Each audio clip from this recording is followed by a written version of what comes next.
네, 반갑습니다. 오늘 알아볼 종목은 G2파워입니다. 원전주요.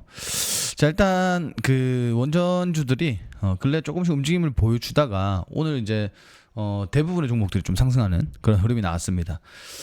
일종의 이제 트럼프 트레이드 안에 있는 업종이라고 보시면 될 것 같은데, 그 외에도 사실 이제 원전이라고 하면은 그동안에 이제 거의 뒤통수 전문 섹터다, 뭐 이렇게 통신주와 더불어서 뒤통수 전문 섹터다, 뭐 이렇게 좀 얘기가 있었어요. 뭐 정부 정책이나 뭐 이러한 특별한 이제 수출이라든지 수주 이슈들이 있을 때 거의 이제 단기적인 흐름, 그 좀 수주 규모가 크더라도 그렇게 시세가 나오지 않는 그런 업종이었죠. 일단 지금은 뭐 트럼프 트레이드뿐만이 아니라 그 대부분의 이제 미국 빅테크 기업들이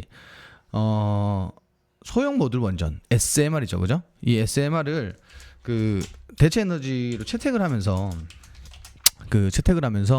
그 원전주들이 조금 더 이제 힘을 가지고 좀 재료를 가지고 반등을 하는 그런 모습입니다. 자, 일단은 그 우리가 그 오늘 G2 파워 관련돼서 좀 알아볼 텐데, G2 파워 같은 경우에는 여기 나와 있는 것처럼 그 수배 전반 및 그 태양광 발전, 그리고 연구 개발하고 제조 생산하는 그런 기업이다라고 보시면 될 것 같고요. CMD 기술, 정부로부터 이제 신기술로 인정받았는데, 이 CMD 기술 같은 경우에는 우리가 이제 모바일로 조정할 수 있는 뭐 이런 IoT 같은 사물 인터넷 이런 것들을 좀 의미를 하고요. 그리고 그거 외에도 AI, 인공지능을 또 뜻하는 거죠. 그리고 ICT, 정보통신 같은 것들을 좀 얘기하는 건데, 뭐 이런 것들이 전반적으로 적용된 기술이라고 보시면 될 것 같아요. 그리고 그 오늘 일단 그동안 사실 추세가 굉장히 좋았는데 오늘 추세가 좀 많이 나왔어요. 이슈들은 지금 근래 재료들이 글로벌 펀드에 그 지분 매각한다는 이런 이슈, 결국은 이제 이런 이슈들과, 그리고 정부에서 이제 원전 예산 증액으로 인한 앞으로의 수혜가 좀 기대된다, 좀 이런 내용들이고, 재무 같은 경우에는 그렇게 뭐 되게 좋다 이렇게 보기에도 어렵고요. 왜냐면은 여러분들 아시다시피 그동안 탈원전이었고, 지금 이제 정부가 바뀌면서 다시 이제 원전 정책을 펼치고 있는 거고, 사실 적자가 좀 컸죠, 원전주들이 그동안에. 그래서 이제 재무 같은 경우에는 이제 앞으로 좀 지켜봐야 되는 부분들, 그렇다고 해서 재무가 나쁘진 않아요. 뭐 준수한 정도 이렇게 보시면 될 것 같고요. 그리고 이제 그 아까 말씀드렸지만 글로벌 펀드의 지분을 매각하고, 그리고 이제 이런 것들은 결국 이제 미국으로의 진출, 앞으로 이제 기대감이 좀 반영이 될 만한 그런 재료들이 아닐까 이렇게 보고 있습니다. 뭐 미국 진출 이후에 좀 가시적인 성과가 나온다면 뭐 재무적으로도 좀 개선이 되는 그런 흐름이 나오지 않을까, 이렇게 좀 조심스럽게 예측해 볼 수가 있겠고요. 일단 그 오늘 이제 G2 파워 이슈들을 좀 보시면요, 첫 번째로는 정부 그 산업통상자원중소벤처기업위원회, 요게 이제 그 우리가 흔히 말해서 그 산자위라고 하죠. 산자위에서 요거 이제 보시면은 그 정부 원안보다 1억 원 증액된 2,139억 원, 9억 원, 그죠? 2,139억 원으로 여야 합의를 처리했다.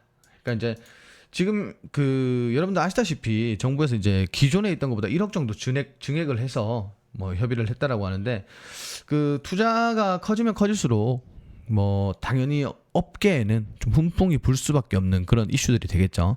그리고 이제 구체적으로는 원전 생태계 금융 지원 1,500억, 혁신형 소형 모듈 원자료 그 SMR, 그리고 기술 개발 사업, 원자력 생태계 지원 사업, 원전 탄력 운전 기술 개발, 뭐 이런 예산이 포함됐다.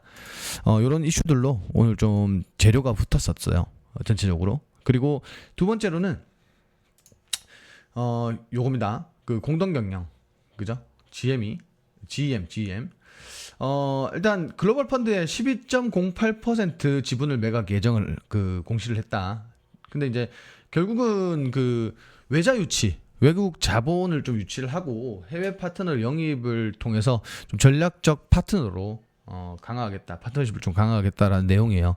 근데 이제 이게 오늘 시장에서 사실 전 두 가지 방향으로 봤습니다. 이 재료가 부각이 되면서 수급이 몰렸다, 혹은 오늘 정말 시장에서 그 코스피 코스닥 합쳐서 상승 종목이 350개가 안 됩니다.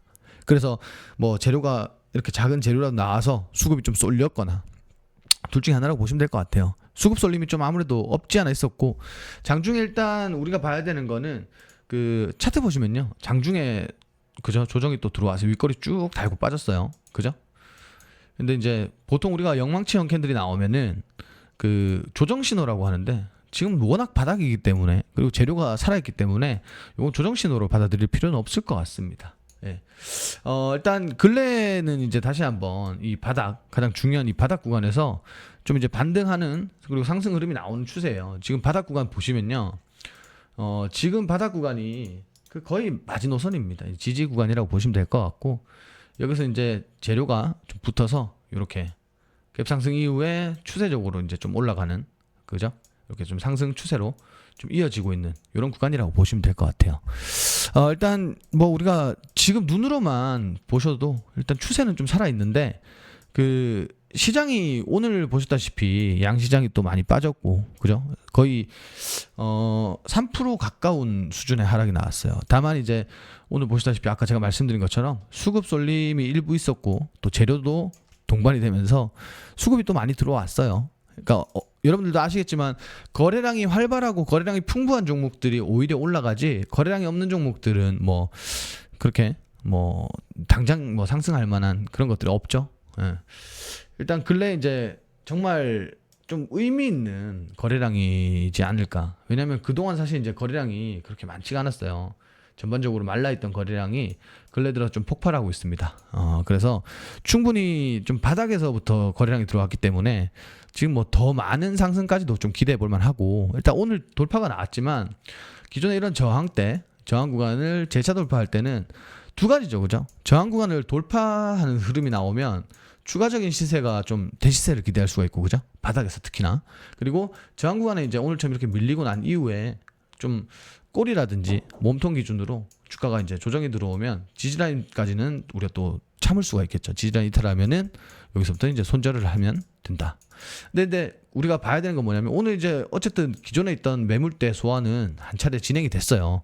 오늘 윗꼬리 보시면 아시겠지만 그 거의 12,000원에 육박하는 이런 주가 급등이 나왔습니다.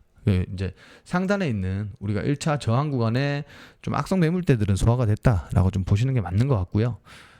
아까도 말씀드렸지만 수급이 굉장히 많이 붙었기 때문에 좀 추가적인, 뭐 내일 물론 이제 시세를 주고 또 빠지더라도 앞으로 이제 좀 중장기적인 흐름에서 원전주들이 조금 많이 강세를 보이지 않을까, 좀 이렇게 볼 수가 있겠습니다. 일단 원전주들 제가 이제 앞서 메인으로 좀 말씀드렸지만, 원전주들이 그동안 사실 이제 통신, 건설과 더불어서 뒤통수 치던 섹터예요. 그죠? 되게 이제 뒤통수를 많이 치던 섹터인데, 이제부터는 우리가 어쨌든 여기에 이제 AI라는 날개가 달렸기 때문에, 우리가 그동안 시장에서 봤던 것처럼 AI라는 날개가 달리면 주가가 엄청나게 폭등을 했어요. 그렇기 때문에 소형 모듈 원전 관련해서 우리가 AI 관련주로서 좀 보시면 좋을 것 같습니다. 전력난에 지금 대체하는 에너지원으로 아까 말씀드렸지만 소형 모듈 원전이 많이 채택이 되고 있습니다. 뭐 아마존이라든지 구글이라든지. 그러니까 이런 부분들 참고하시면, 어차피 국내 증시가 거의 테마주 위주잖아요. 이런 것들 참고하시면 좋을 것 같습니다.